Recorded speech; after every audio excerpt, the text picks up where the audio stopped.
안녕하세요. 업텐션 선율입니다. 오늘 소개할 책은 김수연 작가님의 나는 나로 살기로 했다라는 책인데요.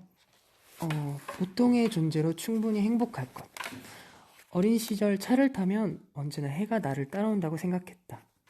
그리고 언젠가 세일러문 정도의 마법소녀가 될 수 있지 않을까 기대했다. 물론 성인이 되어서도 이런 생각을 계속한다면 중증의 과대망상 판정을 받기 딱 좋을 것이다.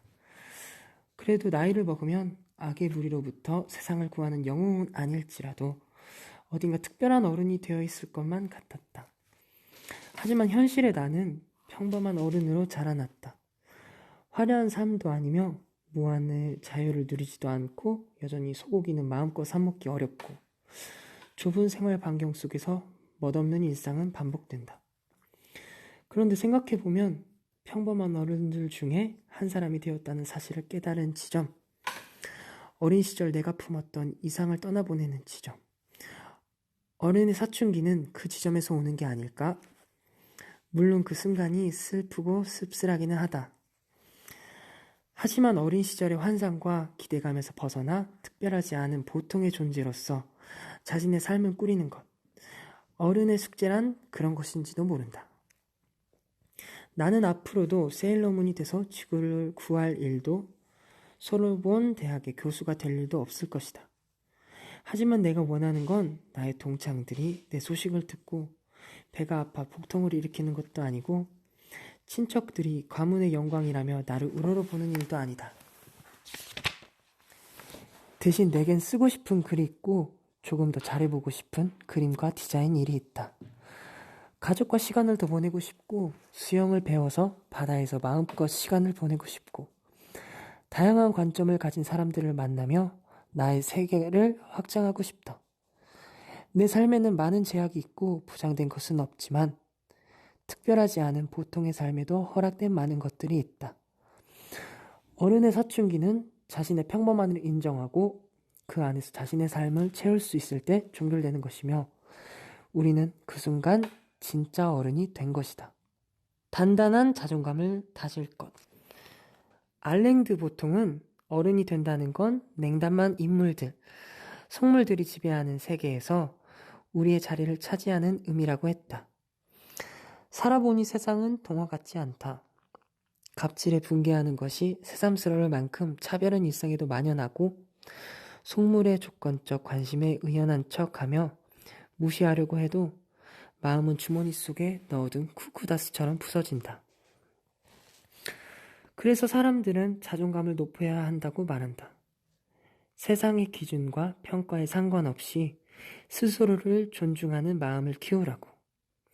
그래, 말은 잘 알겠는데 그게 왜 말처럼 쉽지가 않을까? 자존감은 기본적으로 어린 시절의 경험과 부모의 양육 방식에 영향을 받는다. 부모와 애착 경험이 부족하거나 학대, 조롱, 방치, 비난 등을 경험한 경우 자존감 문제에 시달릴 수도 있다. 하지만 그렇다고 자존감이 어린 시절 경험에만 평생 고착되는 것은 아니다. 살아가면서 변화한다. 자존감의 원리를 최초로 규명한 심리학자 나다니엘 브랜드는 건강한 자존심을 위한 두 기둥을 자아 효능감과 자기 존중감이라는 이야기를 했다. 자아 효능감이란 자신을 돌보며 현실적인 문제에 대처할 수 있다는 자기 신뢰이자 자신감이고 자기 존중감은 스스로를 존중하며 사랑받을 가치가 있다고 여기는 마음이다. 그런데 우리는 자존감을 적절하게 지켜낼 수 있는 사회에서 살고 있을까?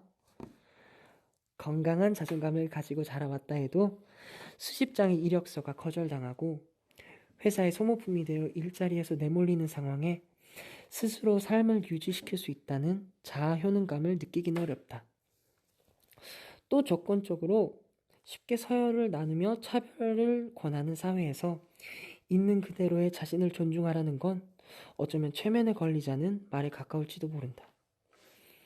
세상은 자존감이 없이는 점점 버티기 힘든 곳으로 변해가는데 개인은 자존감을 세우기가 더 어려워지고 있는 것이다.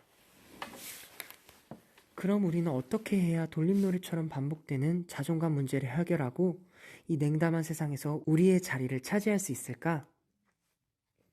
이는 두 가지 축에서 이루어지는데 그 첫 번째 축은 사회적 존중이라는 자존감의 토양을 다지는 것이다.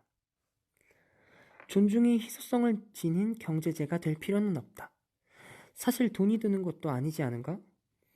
존중이 누구나 얻을 수 있는 공공재가 된다면 우리는 존중받으려 쩔쩔매지 않아도 된다. 그러니 존중을 공공재로 만들자. 서로에게 존중의 연료가 되어주자. 직급에 따라, 연봉에 따라, 직업에 따라, 겉모습에 따라 선별적 존중을 보내는 것이 아닌 자신에 대해서도 타인에 대해서도 조건 없는 공정한 존중을 보내는 것이다.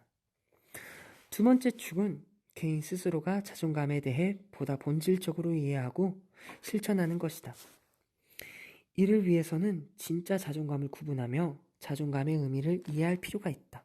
자존감은 우월함에서 비롯되는 우쭐함도 아니고 누군가에게 사랑받고 인정받아서 얻어지는 일시적인 만족감도 아니다.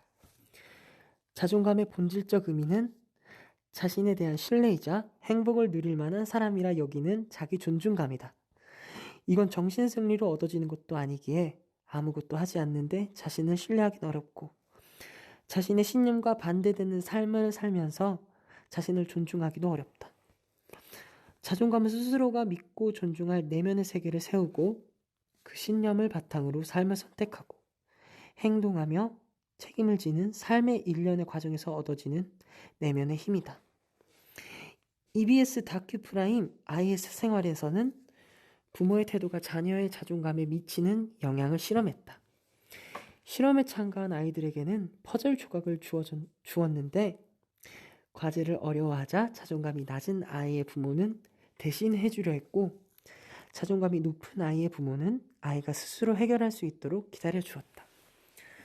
자존감의 재료인 자신에 대한 신뢰와 존중은 삶의 문제를 해결하고 목표를 달성하는 성공 경험이 축적될 때 생겨난다. 그리고 실험에서 보여주듯이 가장 중요한 건 그 주체가 자기 자신이 되는 일이다. 스스로를 충분히 의식하지 못한 채 타인과 사회의 시선에 질질 끌려 사는 것으론 결코 자존감에 닿을 수 없다. 그렇기에 단단한 자존감을 세우기 위한 첫 걸음은 분명하다.